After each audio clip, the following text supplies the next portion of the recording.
2024年古代木偶戏，杨紫打响第一枪，业界配角纷纷摆上台面。南频道有5部剧。2024年的古代傀儡不仅是85花和95花的代表，90花也代表着百花齐放。今年的网红又多了一个选择杀青了，开播了。不仅拍摄即将完成，而且已经有大量的作品正在拍摄中。可以说，2024年能够成为热销产品的古代娃娃数量远远超过了简单的几个。在《蝶恋2》中，杨紫与张婉仪、邓伟、谭健次联袂主演，而她阴险又深情的哥哥则是默默守护逍遥的香柳，而涂山璟则是她永远热爱的地方。他们的爱情不仅感动了观众，也温暖了每一位观众内心柔软的地方童年。当《长相思》在夏季首次亮相时，很快就吸引了大量的关注和流量，尤其是邓威带来的关注和热情，让我确信《长相思2》也具有不可阻挡的魅力。在杨紫、李现主演的《倾国倾城》中，花艺大师何卫方杨紫是从小被众多兄弟宠爱长大，但凭借自己的坚持和努力，最终成为商界天才。句号，在这部剧中，她饰演林雪，一个性格坚强的女人。继《亲爱的热爱的》之后，杨紫和李现再次合作，成为该剧的又一亮点。白鹿、敖瑞鹏的作品《白月繁星》中，追求仙道的将军嫡女既端庄又利落，同时又流露出神秘古怪的气质。在《鹿鼎记》中饰演鹿鸣高的张曼玉，也有自己的作品《鹿鼎记之长恨歌》。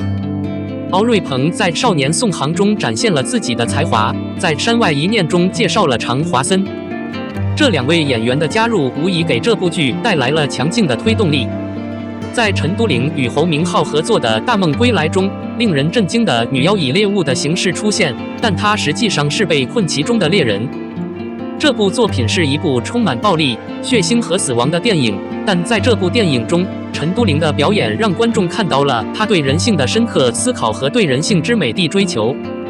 陈都灵在2023年上映的每一部影片中都有着不错的表现，这足以证明白鹿的演技有了明显的提升。作为陈都灵的第1部女主角作品，她的演技是有充分保证的。李一桐和曾舜晞共同主演了《云之旅》，这位勇敢机智的女士成为历史上第1位女公务员。她的出现打破了传统剧中女性只能当女官的刻板印象，也让剧中的人物更加活泼灵动。令人印象深刻的是，在这部作品中，曾舜晞、邓伟、田家瑞等男性角色都在2023年成功出道，被一群潜力演员选中参加演出，导演似乎能够日日夜夜笑。响亮的，在李沁和曾舜晞共同创作的《七夜雪》中，江湖要鼓鼓，主薛子夜。李沁是与游侠或战白之间的感情，经历了尽管他们相互救赎，但从互相争斗到互相珍惜的转变。但最终他们却因命运的安排而永远分离。李沁的表演给人留下了深刻的印象，让我对她的演技很感兴趣。在这个冬末初春的季节，让我们来听听李沁和曾舜男的对话吧。对于李沁，我深深地体会到了她与生俱来的魅力，再加上置身于雪地里的感觉，这样的氛围自然是存在的吧。虞书欣和丁禹兮共同创作的《永夜星河》，原本是一个内向柔弱的女炮灰，却意外穿越时空，成为一个古灵精怪的乖乖女，给木子琪带来温暖。永夜星空让她从一个古灵精怪的人变成了一个摩登的女孩。在这个过程中，她经历了爱情、事业、家庭，但最终她发现自己的生活其实并没有那么多值得期待的事情。色彩缤纷的服饰，每一件都给人一种养女儿的感觉。在赵露思和刘宇宁共同主演的《珠帘玉帘》中，一个捞珍珠的女孩成功逆袭，成为一名出色的女商人。当她女扮男装时，依然散发着一丝青春的英气。句号，我在《长歌行之明月何时来》中，尔达再次扮演了公主的角色。在那个充满幻想的时代，这个公主是多么的可爱。由于《长歌行》中公主与将军之间的默契，这次的第2次合作也让不少网友梦想成真。在周夜、程雷的作品《今月如歌》中，代替哥哥参军的何晏，周夜是遭到表弟背叛，双目失明。但重生之后，他在军营中逐渐从一名士兵晋升为将军。他的形象既庄严又英俊。在田曦伟和王鹤棣共同主演的《大风守望者》中，临安公主田曦伟是勇敢地面对各种挑战，与徐谦、王鹤棣是共度余生。张婧仪、胡一天主演的《喜花志》，故事是从一个失忆的女儿开始的。她开了一家商店，修建了一条运河，逐渐振兴了这个家庭。虽然她外表看起来很破烂，但内心却很不正常。强的胡一天在《西花》中说，他最喜欢看的是张玉莹。好久没看到古装胡一天了，真的很期待他的出场。此外，我们还有邓伟、像韩芝的《仙台上的树》，赵今麦、张凌赫的《生命的岁月》，张万一、王楚然的《柳传记》，还有《柳传记》。张万一、任敏的《柳传记》，锦绣宁静、宋威龙、鞠婧祎的《千香》，谭健慈、周怡然的《四方亭》，罗云熙、宋轶的《烟心记》，任嘉伦、李兰迪的《流水》，景甜、张凌赫的《世界光明》，吴谨言、王星越的《墨雨云剑》，张彬彬、孙珍妮的《桃花千开》等等。除此之外，还有一大篇多部男电视剧，包括张若昀《庆余年2》、肖战、张婧仪的《藏海传奇》，程毅的《英雄》，杨洋的《凡人修仙记》，罗云熙的《水龙颂》，任嘉伦的《五更记》，以及即将上映的《大理寺少卿》。从2024年的情况来看，小生和小花都是各有2部作品的演员。他们经历了葬礼式样，经历了需要众生为爱陪葬的童话剧。上古傀儡无论是从服化还是剧情上，都逐渐变得越来越受欢迎，已恢复正常发展轨道。按照保守预测，2024年能够播出的古偶电视剧数量应该至少有20部。在这众多剧目中，《小渔夫》无疑是最受欢迎的一部，因为它的故事很好地迎合了当下大众对于爱情婚姻的需求。然而从2023年开始，观众的眼睛变得更加雪亮。这不仅体现在对演员的颜值要求上，也意味着剧情设计不再沉迷于浪漫爱情。因此，要想成为畅销作品，就必须经得起网友的深入推敲。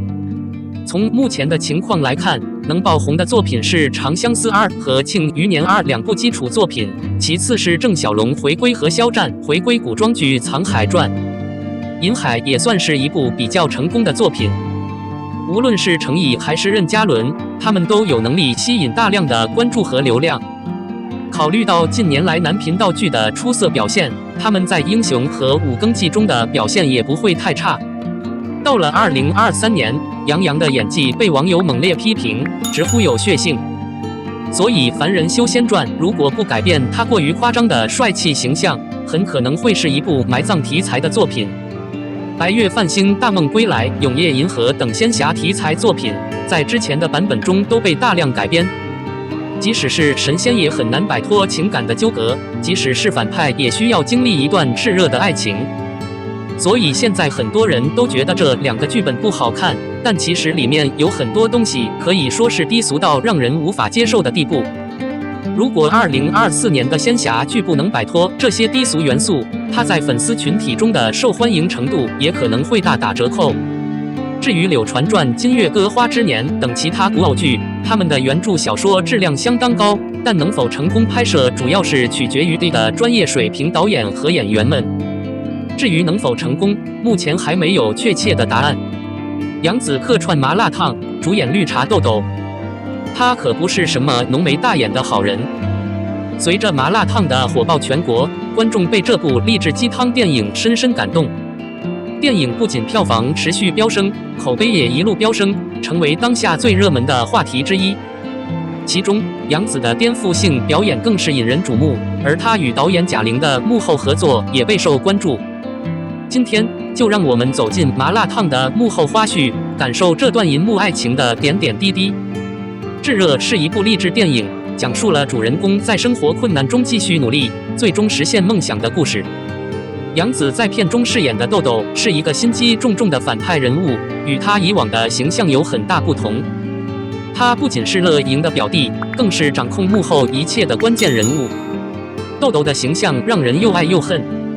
他表面上天真无邪，实则狡猾、冷酷、难以捉摸。杨紫在接受采访时坦言，这个角色对她来说是一个很大的挑战。他需要隐藏内心的善良和纯真，展现出完全不同的自己。但也正是这样的挑战，让他更加投入地演绎角色，也让观众看到了他演技的另一面。贾玲导演也对杨紫的演技赞不绝口，他表示杨紫在影片中的表演非常好，将豆豆这个角色复杂的心理演绎得淋漓尽致。尤其是娱乐影对手戏，两人演技碰撞，火花四溅，观众看得过瘾。除了演员的表演外，麻辣烫的成功还得益于贾玲高超的导演功底。他通过细腻的情感刻画和紧凑的剧情安排，让观众在电影中感受到了生活的艰辛和不易。同时，他还巧妙地运用励志元素，让观众即使感受到生活的压力，也能找到前进的动力。值得一提的是，贾玲和杨紫的合作也是这部电影的一大亮点。虽然两人之前没有太多的互动，但是在拍摄麻辣烫的过程中却有了完美的默契。贾玲对杨紫的演技非常信任，杨紫也很欣赏贾玲的导演风格。这种相互信任和欣赏让两人在合作的过程中更加得心应手，也为影片的成功奠定了坚实的基础。在拍摄过程中，贾玲和杨紫之间发生了一些有趣的小插曲。有一次，在拍摄重要的对手戏时，杨紫突然胃部剧烈疼痛，几乎无法继续拍摄。贾玲见状，立即上前询问，还亲自给她倒了一杯热水。这一幕让在场的所有人都感受到了两人深厚的友谊和默契的合作。除了工作上的默契配合，贾玲和杨紫私下也成为了无话不谈的好朋友。他们经常在一起聊天，分享彼此的生活和工作经历的有趣故事。这份亲密的友谊也让两人在影片中的合作更加自然、顺利，充满情感。麻辣烫的成功不仅让杨紫和贾玲的事业更上一层楼，也让他们收获了珍贵的友谊。这段荧幕爱情不仅让观众看到了电影背后的故事和演员们的努力，也让我们相信只要在人生的道路上努力，就能实现自己的梦想。如今炙手可热已经成为观众心中的经典，而杨紫和贾玲在银幕上的恋情也成为了人们热议的话题。期待两人未来再次合作，为我们带来更多优秀的作品和感人的故事。同时，我们也希望麻辣烫能够继续发光发热，激励更多人前行，追逐梦想。